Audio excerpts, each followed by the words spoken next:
सुबह उठने के फायदे क्या है, इससे मनुष्य के मस्तिष्क पर क्या असर पड़ता है और मनुष्य की याददाश्त बढ़ती है तो कितने हद तक बढ़ती है। सुबह उठने वाला आदमी जवान दिखता है या नहीं, इसके पीछे का एक अनोखा रहस्य हम आज के इस वीडियो में कहानियों के माध्यम से जानेंगे। तो बिना देर किए चलिए उन कहानियों की शुरुआत करते हैं। पहली कहानी, साधु और राजा।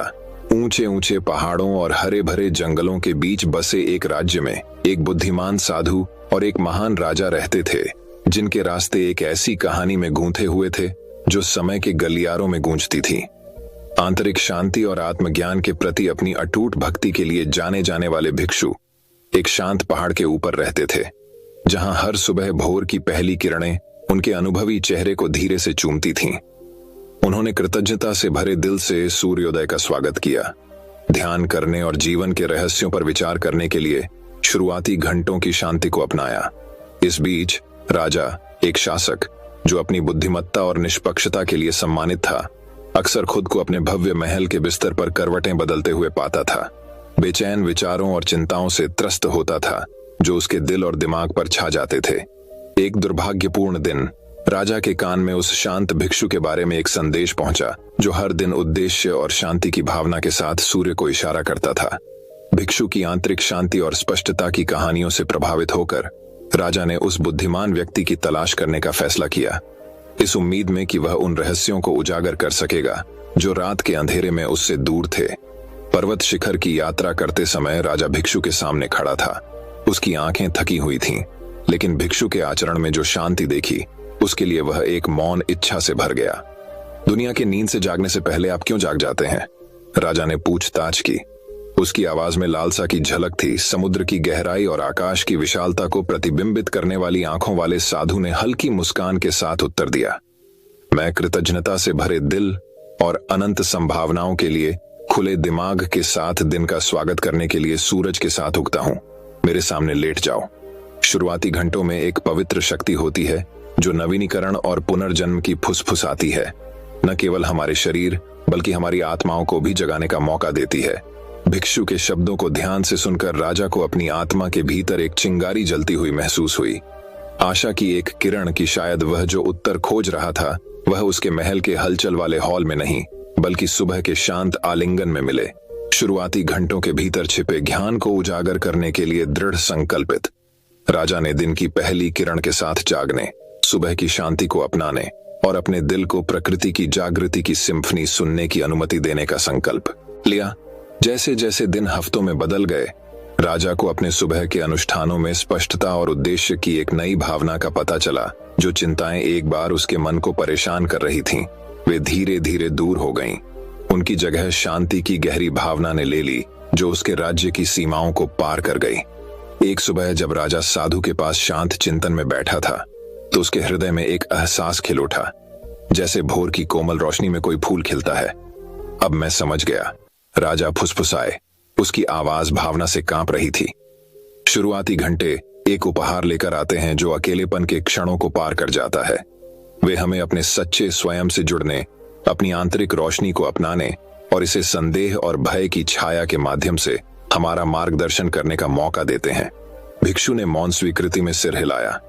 उसकी आंखों में युगों का ज्ञान चमक रहा था। वास्तव में मेरे साथी, क्योंकि सुबह की शांति में हमें न केवल वे उत्तर मिलते हैं जो हम चाहते हैं, बल्कि उन चुनौतियों का सामना करने का साहस भी पाते हैं जो हमारा इंतजार कर रही हैं। और इसलिए राजा और भिक्षु आकाश के कैनवास के नीचे समान रूप से खड़े थे, जो भोर के आलिंगन की भट्टी में बने एक बंधन से एकजुट थे। साथ में वे एक ऐसी यात्रा पर निकले जो उनके जीवन की दिशा को हमेशा के लिए बदल देगी और उन सभी को प्रेरित करेगी जिन्होंने उनकी जागृति और परिवर्तन की कहानी देखी थी। जैसे ही राजा के नए ज्ञान की फुसफुसाहट पूरे राज्य में फैल गई, लोग उस उज्जवल रोशनी से आश्चर्यचकित हो गए जो अब उनके शासक की आंखों से चमक रही थी, जो उन सभी के लिए आशा और नवीकरण का मार्ग रोशन कर रही थी, जिन्होंने सूर्य के साथ जागने का साहस किया था। और इसलिए भिक्षु और राजा प्रेरणा के प्रतीक के रूप में खड़े थे। उनकी कहानी उस असीम शक्ति के प्रमाण के रूप में समय के इतिहास में गूंज रही है जो उन लोगों का इंतजार कर रही है जो सुबह जल्दी उठने के लाभों को अपनाते हैं। एक उपहार जितना अमूल्य भोर की पहली किरण ही नैतिक, शुरुआती घंटों में एक पवित्र शक्ति होती है जो नवीनीकरण और पुनर्जन्म की फुसफुसाती है, न केवल हमारे शरीर बल्कि हमारी आत्माओं को भी जागृत करने का मौका। सुबह की शांति को अपनाने से हमें अपने सच्चे स्वरूप से जुड़ने, स्पष्टता पाने और साहस और अनुग्रह के साथ जीवन की चुनौतियों से निपटने की अनुमति मिलती है। तो दर्शकों, चलिए अब हमारे दूसरे कहानी की शुरुआत करते हैं। दूसरी कहानी। हरे भरे जंगलों और पहाड़ियों के बीच बसे एक सुदूर राज्य में किंग एल्ड्रिक नाम का एक बुद्धिमान और श्रद्धेय राजा रहता था। अपनी निष्पक्षता, करुणा और बुद्धिमत्ता के लिए जाने जाने वाले उन्होंने अपने राज्य पर सौम्य लेकिन दृढ़ हाथ से शासन किया। एक दिन ब्रदर एलियास नामक एक भिक्षु के राज्य में खबर आई जो अपनी आध्यात्मिकता और आंतरिक शांति और आत्म सुधार पर शिक्षाओं के लिए प्रसिद्ध था। भिक्षु की प्रतिष्ठा से प्रभावित होकर राजा एल्ड्रिक ने उसे दरबार और राज्य के लोगों के साथ अपना ज्ञान साझा करने के लिए महल में आमंत्रित किया।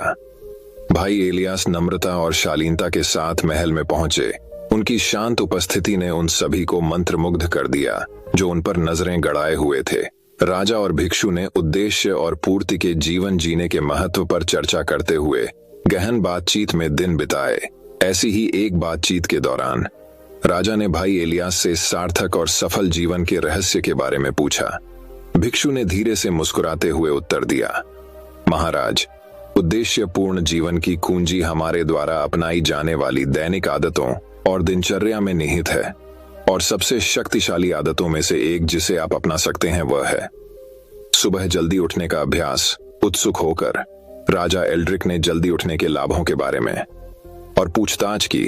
भाई एलियास ने समझाया कि जल्दी उठने से न केवल सूर्योदय की सुंदरता देखने को मिलती है बल्कि ध्यान, चिंतन और आने वाले दिन की योजना बनाने के लिए कीमती समय भी मिलता है। उन्होंने इस बात पर जोर दिया कि सुबह के शुरुआती घंटों में एक विशेष जादू होता है जो पूरे दिन के लिए माहौल तैयार कर सकता है।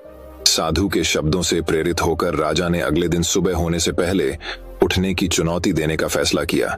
जैसे ही सूरज की पहली किरणों ने आकाश को नारंगी और गुलाबी रंग के शानदार रंगों में रंग दिया, राजा एल्ड्रिक शांत चिंतन में बैठ गए। उन्हें अपने ऊपर शांति और स्पष्टता का एहसास महसूस हुआ। इसके बाद के दिनों में राजा जल्दी उठते रहे। सुबह के शांत घंटों को आत्मनिरीक्षण, प्रार्थना और अपने राज्य और प्रजा के कल्याण के लिए रणनीति बनाने में समर्पित करते रहे। उनकी नई आदत ने उनके दिनों में अनुशासन और उद्देश्य की भावना ला दी, जिससे उन्हें अधिक ज्ञान और करुणा के साथ नेतृत्व करने की अनुमति मिली। जैसे जैसे समय बीतता गया, राजा एल्ड्रिक के जल्दी उठने का प्रभाव पूरे राज्य में स्पष्ट होने लगा। उनकी प्रजा ने अपने शासक में एक नए जोश और ऊर्जा की भावना देखी, जो अधिक चौकस और शासन और न्याय के मामलों में लगे हुए लग रहे थे।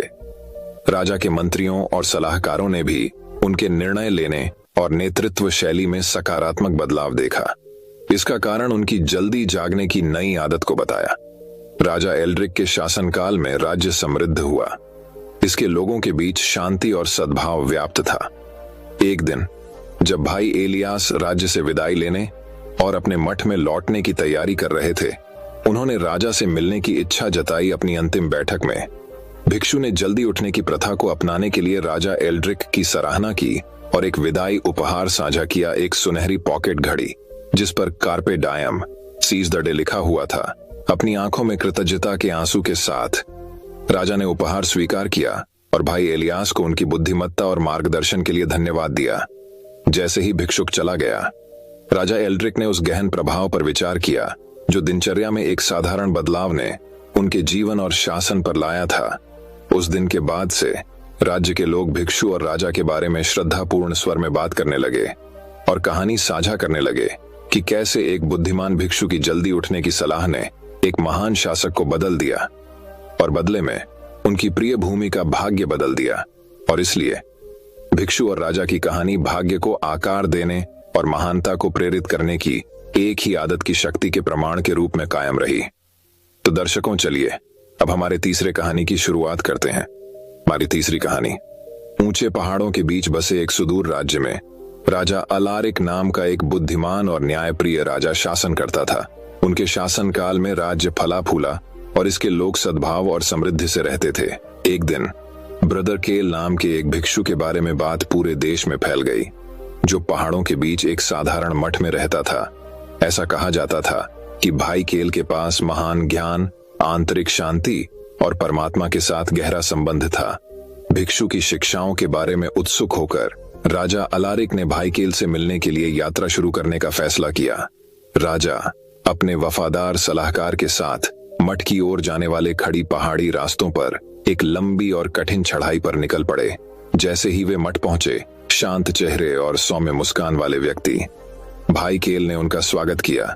भिक्षु ने राजा और उसके सलाहकार का खुले हाथों से स्वागत किया और उन्हें मठ में रहने और सरल जीवन शैली में भाग लेने के लिए आमंत्रित किया। राजा अलारिक भाई केल की शांति और संतुष्टि की आभा से मोहित हो गए और उन्होंने उत्सुकता से भिक्षु के ज्ञान की खोज की। एक सुबह जैसे ही भोर की पहली किरण ने आकाश को गुलाबी और सुनहरे रंग में रंग दिया, राजा अलारिक ने भाई केल को मठ के बगीचे में मौन ध्यान में बैठे पाया। राजा साधु के पास पहुंचे और उनसे उनकी आंतरिक शांति और ज्ञान के रहस्य के बारे में पूछा। भाई केल ने दयालुता से मुस्कुराते हुए उत्तर दिया, महामहिम, एक पूर्ण जीवन की कुंजी हर सुबह जल्दी उठने के सरल कार्य में निहित है।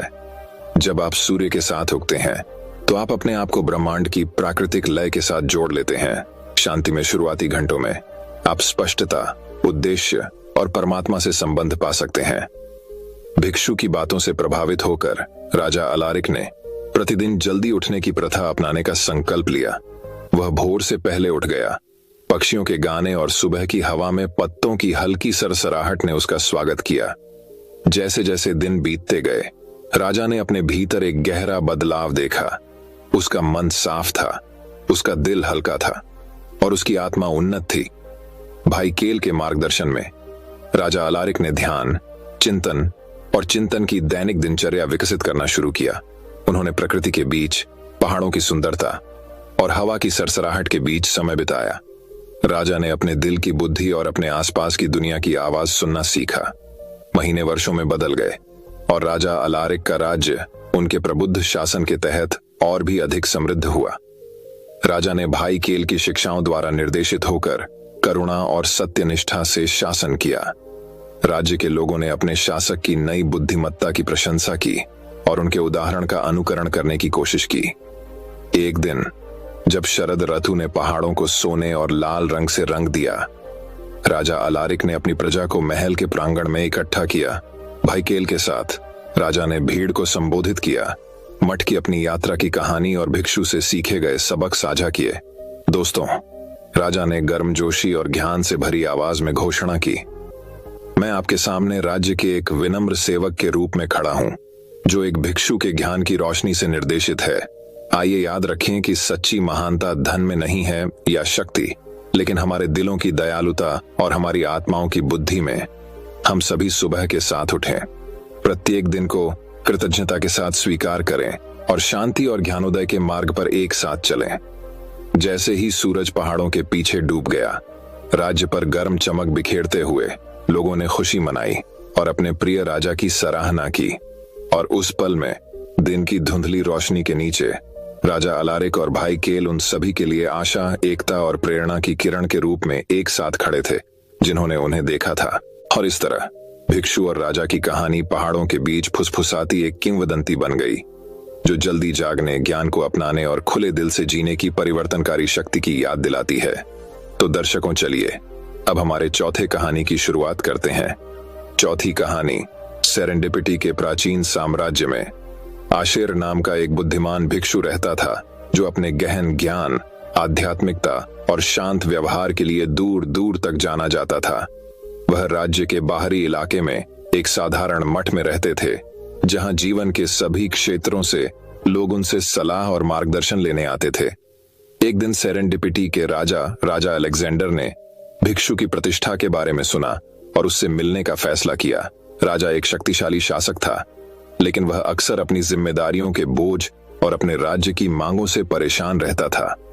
उसे आशा थी कि भिक्षु उसे अपना बोझ कम करने के लिए कुछ ज्ञान प्रदान कर सकता है। जैसे ही राजा अलेक्जेंडर मठ के पास पहुंचे, वह इसकी सरल सुंदरता और शांतिपूर्ण वातावरण से चकित रह गए।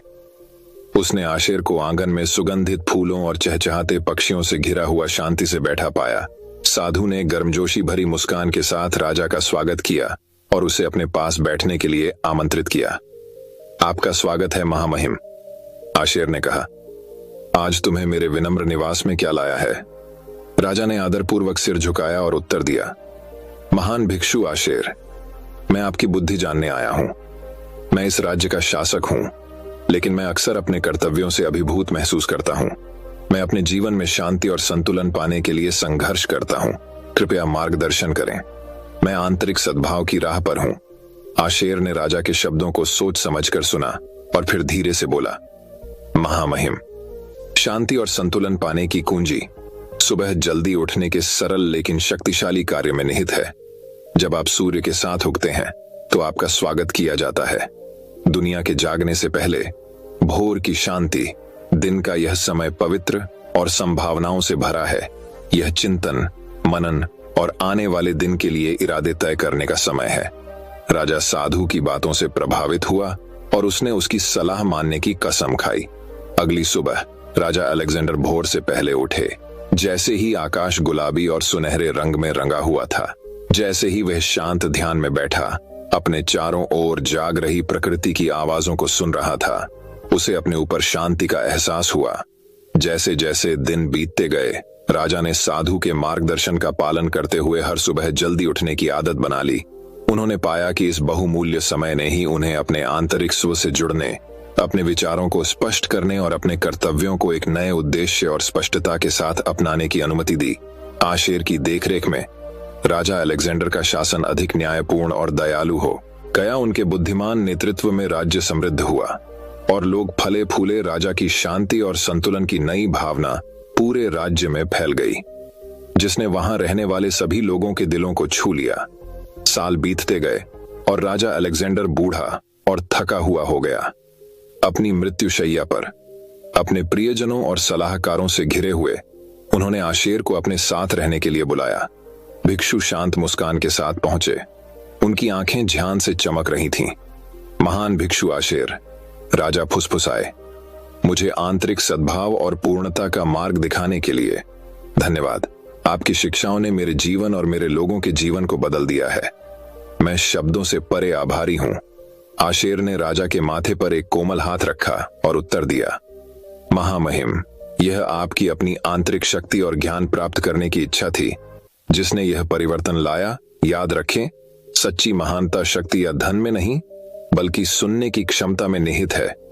अपनी आत्मा की फुसफुसाहट के अनुसार और अपने दिल के मार्गदर्शन का पालन करें। उन अंतिम शब्दों के साथ राजा अलेक्जेंडर ने अपनी आंखें बंद कर लीं और अपनी अंतिम सांस ली। उनकी आत्मा को शांति मिली। राज्य ने अपने प्रिय शासक की मृत्यु पर शोक व्यक्त किया, लेकिन उसे अपने पीछे छोड़ी गई ज्ञान और करुणा की विरासत से सांत्वना मिली। और इसलिए बुद्धिमान साधु और प्रबुद्ध राजा की कहानी युगों युगों तक सुबह जल्दी उठने, आंतरिक ज्ञान की आवाज सुनने और दयालु हृदय के साथ नेतृत्व करने के गहन लाभों की याद के रूप में प्रसारित की गई। तो दर्शकों, चलिए अब हमारे 5वीं कहानी की शुरुआत करते हैं। 5वीं कहानी पहाड़ियों और हरे भरे जंगलों के बीच बसे एक शांतिपूर्ण राज्य में किंग एलिस्टेयर नाम का एक बुद्धिमान और परोपकारी राजा राज्य करता था। उनका शासनकाल समृद्धि और सद्भाव से चिह्नित था, जो उनके न्यायपूर्ण शासन और अपनी प्रजा की भलाई के प्रति अटूट प्रतिबद्धता के माध्यम से अर्जित किया गया था। दूर दूर से लोग उनकी सलाह और ज्ञान प्राप्त करने के लिए यात्रा करते थे। राज्य के किनारे पर एक विचित्र मठ में ब्रदर सेड्रिक नाम का एक विनम्र भिक्षु रहता था। वह अपनी असाधारण धर्म परायणता, बुद्धिमत्ता और दूसरों की सेवा के प्रति समर्पण के लिए जाने जाते थे। हर सुबह जैसे ही भोर की पहली किरणें आकाश को गुलाबी और सुनहरे रंग में रंग देती थीं, भाई सेड्रिक प्रकृति की शांत सुंदरता से घिरे हुए ध्यान में गहरे डूबे हुए पाए जाते थे। एक दुर्भाग्यपूर्ण दिन राजा के दरबार में खबर पहुंची कि एक पड़ोसी राज्य ने अपने क्षेत्र और शक्ति का विस्तार करने के इरादे से युद्ध की तैयारी शुरू कर दी है। राजा एलिस्टेयर जानते थे कि उन्हें अपने लोगों और अपने राज्य की रक्षा के लिए शीघ्रता से कार्य करना होगा। मार्गदर्शन के लिए बेताब उसने भाई सेड्रिक की बुद्धिमत्ता प्राप्त करने का निर्णय लिया, जो अपनी अंतर्दृष्टि और दूरदर्शिता के लिए दूर दूर तक जाने जाते थे। अगली सुबह सूरज उगने से पहले ही राजा एलिस्टेयर मठ की ओर चले गए, जहां उन्होंने भाई सेड्रिक को ध्यान में डूबे पाया। चिंता से भारी हृदय के साथ राजा ने धैर्यपूर्वक साधु के चिंतन से बाहर आने का इंतजार किया। जैसे ही भोर हुई, भाई सेड्रिक ने अपनी आंखें खोली और राजा की ओर मुड़े। उनकी अभिव्यक्ति शांत लेकिन ज्ञान से भरी थी। महामहिम, उन्होंने शुरू किया, जीत का रास्ता आपकी सेनाओं की ताकत में नहीं, बल्कि आपके संकल्प की ताकत और आपके उद्देश्य की स्पष्टता में निहित है। अपने लोगों को जीत की ओर ले जाने के लिए आपको सबसे पहले अपने भीतर के अंधेरे पर विजय प्राप्त करनी होगी, अपने आप को। राजा ने ध्यान से सुना जब भाई सेड्रिक ने अनुशासन की शक्ति, भोर की शांति में शांति और स्पष्टता खोजने के लिए सुबह जल्दी उठने के लाभों के बारे में बात की। उन्होंने आगे आने वाली चुनौतियों का सामना करने के लिए आत्मचिंतन, आंतरिक शक्ति और ज्ञान विकसित करने के महत्व के बारे में बात की। भाई सेड्रिक के शब्दों से प्रेरित होकर राजा एलिस्टेयर ने हर सुबह जल्दी उठने, अपने दिमाग को शांत करने और अपनी आंतरिक आवाज का मार्गदर्शन लेने की कसम खाई। नए उद्देश्य और दृढ़ संकल्प के साथ वह अपने राज्य में लौट आया और किसी भी परीक्षण का सामना करने के लिए तैयार हो गया। अगले दिनों में जैसे ही राज्य युद्ध के लिए तैयार हुआ, राजा एलिस्टेयर ने अपने भीतर एक बदलाव देखा। शांत चिंतन में बिताई गई शुरुआती सुबहों ने उन्हें स्पष्टता और उद्देश्य की भावना दी, जिससे उनका ध्यान केंद्रित हुआ और उनका संकल्प मजबूत हुआ। प्रत्येक बीतते दिन के साथ उनके लोगों ने एक राजा को परिवर्तित होते देखा, एक ऐसा नेता जो भय या अनिश्चितता से नहीं बल्कि ज्ञान और आंतरिक शक्ति से निर्देशित होता था। जब पड़ोसी राज्य की सेनाओं ने अंततः राजा एलिस्टेयर के राज्य की सीमाओं पर चढ़ाई की, तो उनका सामना हिंसा और आक्रामकता से नहीं बल्कि शांति से हुआ, जो स्वयं पृथ्वी से ही उत्पन्न हुई प्रतीत होती थी। कुशल बातचीत और अटूट संकल्प के माध्यम से राजा एलिस्टेयर आसन्न संघर्ष को टालने में कामयाब रहे और एक स्थायी शांति स्थापित की, जो आने वाली पीढ़ियों तक कायम रहेगी। जैसे जैसे साल बीतते गए, राजा एलिस्टेयर और भाई सेड्रिक की कहानी राज्य में किंवदंती बन गई। राजा का शासन शांति और समृद्धि से चिह्नित था। उनकी प्रजा उनके बुद्धिमान और न्यायपूर्ण नेतृत्व में फल फूल रही थी। और यद्यपि भाई सेड्रिक मठ में अपने शांत जीवन में लौट आए, उनके शब्द और उनकी बुद्धिमत्ता उन सभी को प्रेरित करती रही जो मार्गदर्शन और सांत्वना चाहते थे। कहानी का सार यह है कि सच्ची ताकत तलवार या ताज में नहीं, बल्कि व्यक्ति की अपनी आत्मा की गहराई में निहित होती है। सुबह जल्दी उठकर शांति और एकांत की तलाश करके हम जीवन की चुनौतियों का अनुग्रह और साहस के साथ सामना करने के लिए आवश्यक स्पष्टता और ज्ञान पा सकते हैं। और आंतरिक शांति और शक्ति विकसित करके हम दूसरों को भी ऐसा करने के लिए प्रेरित कर सकते हैं। एक ऐसी दुनिया का निर्माण कर सकते हैं जहां सद्भाव और समझ सर्वोच्च हो। तो दर्शकों, चलिए अब हमारे छठी कहानी की शुरुआत करते हैं। छठी कहानी। ऊंचे पहाड़ों और हरे भरे जंगलों के बीच बसे एक राज्य में कायतो नाम का एक बुद्धिमान और विनम्र भिक्षु रहता था। कायतो अपनी करुणा, बुद्धिमत्ता और अपने आध्यात्मिक पथ के प्रति अटूट समर्पण के लिए दूर दूर तक जाने जाते थे। वह एक शांत झील के किनारे स्थित एक छोटे से मठ में रहते थे, जहां उन्होंने अपने दिन ध्यान, प्रार्थना और जीवन के रहस्यों पर चिंतन में बिताए। एक दिन आशेर नाम के एक शक्तिशाली और महत्वाकांक्षी राजा के राज्य तक खबर पहुंची, जिसने कठोरता से शासन किया और विजय और अधीनता के माध्यम से अपने साम्राज्य का विस्तार करना चाहा। राजा आशेर से उसके रास्ते में आने वाले सभी लोग डरते थे, क्योंकि वह सत्ता पाने के लिए क्रूर और निर्दयी माना जाता था। जीवन में उनके बिल्कुल अलग रास्ते होने के बावजूद भाग्य जल्द ही भिक्षु कायतो और राजा आशेर को इस तरह एक साथ लाएगा जो हमेशा के लिए उनकी नियति की दिशा बदल देगा। वह शरद आर्तु की एक सुहानी सुबह थी, जब राजा आशेर की सेना भिक्षु कायतो के मठ के पास के गांव से गुजर रही थी। जब सैनिकों ने उनके घरों को लूटा और लूटपाट की, तो ग्रामीण डर से कांपने लगे और जो कुछ भी वे चाहते थे ले लिया। उनके द्वारा पहुंचाई गई पीड़ा के बारे में एक बार भी विचार किए बिना भिक्षु कायतो, जिसने राजा की सेना द्वारा की गई तबाही को देखा था, जानता था कि वह चुपचाप खड़ा नहीं रह सकता और इस तरह के अन्याय को जारी नहीं रहने दे सकता। करुणा से भरे हृदय और वर्षों की आध्यात्मिक साधना से तेज दिमाग के साथ उसने राजा आशेर के पास जाने और उसे मार्गदर्शन देने का फैसला किया, जो उम्मीद है कि राजा को एक उच्च सत्य के प्रति जागृत करेगा। जैसे ही भोर हुई, भिक्षु कायतो ने शाही महल की ओर रुख किया, जहां उन्हें राजा आशेर से मिलने का मौका दिया गया। जब कायतो सुबह जल्दी उठने के फायदों के बारे में बात कर रहा था, तो राजा अपने बीच भिक्षु की उपस्थिति से चकित होकर ध्यान से सुन रहा था। महामहिम, भिक्षु कायतो ने शांत और स्थिर आवाज में कहना शुरू किया, सुबह जल्दी उठने से उन लोगों को कई आशीर्वाद मिलते हैं जो भोर की शांत शांति को अपनाते हैं। यह चिंतन, नवीनीकरण और परमात्मा से जुड़ने का समय है। सभी जीवन का स्रोत सूर्य के साथ जागने से व्यक्ति को मन की स्पष्टता, आत्मा की शक्ति और शांति की गहरी भावना प्राप्त होती है, जो उन्हें प्रत्येक दिन की चुनौतियों के माध्यम से मार्गदर्शन कर सकती है। राजा आशेर, जिन्होंने कभी भी जल्दी उठने के महत्व पर विचार नहीं किया था, उन्हें अपने भीतर जिज्ञासा की एक चिंगारी जलती हुई महसूस हुई। क्या ऐसा हो सकता है कि सुबह के सूरज को नमस्कार करने की सरल क्रिया में ज्ञान पाया जा सकता है? भिक्षु कायतो के शब्दों से प्रेरित होकर राजा आशेर ने एक निर्णय लिया, जिसने उसके शासनकाल की दिशा हमेशा के लिए बदल दी। उन्होंने हर दिन जल्दी उठने, एक नई शुरुआत की संभावनाओं के लिए खुले दिल से सुबह का स्वागत करने की कसम खाई। जैसे जैसे दिन हफ्तों में और हफ्ते महीनों में बदलते गए, राजा आशेर ने पाया कि जल्दी उठने से उसके जीवन में गहरा परिवर्तन आया। उसे आंतरिक शांति और स्पष्टता की भावना मिली, जो उसे लंबे समय से नहीं मिली थी, और उसने अपने राज्य को ज्ञान और करुणा के साथ संचालित करना शुरू कर दिया, जिसने उसे अपनी प्रजा का प्रिय बना दिया। राजा आशेर के प्रबुद्ध नेतृत्व में राज्य इतना फला फूला जितना पहले कभी नहीं था। ग्रामीण अब भय और अनिश्चितता से ग्रस्त नहीं थे, बल्कि उन्हें एक ऐसे शासक में सांत्वना मिली जो न्याय और ईमानदारी के साथ शासन करता था। भिक्षु कायतो, जिसने राजा के उल्लेखनीय परिवर्तन को देखा था, शांत संतुष्टि के साथ मुस्कुराया। वह जानता था कि उसकी शिक्षाओं ने राजा के दिल में जड़ें जमा ली हैं और एक नए तरीके के रूप में विकसित हुई हैं, जिससे न केवल राजा आशेर को बल्कि उनके रास्ते में आने वाले सभी लोगों को फायदा होगा। और इसलिए भिक्षु और राजा ज्ञान और करुणा के प्रतीक के रूप में एक साथ खड़े थे, उपचार और परिवर्तन की आवश्यकता वाली दुनिया में प्रकाश लाने के अपने साझा मिशन में एकजुट हुए।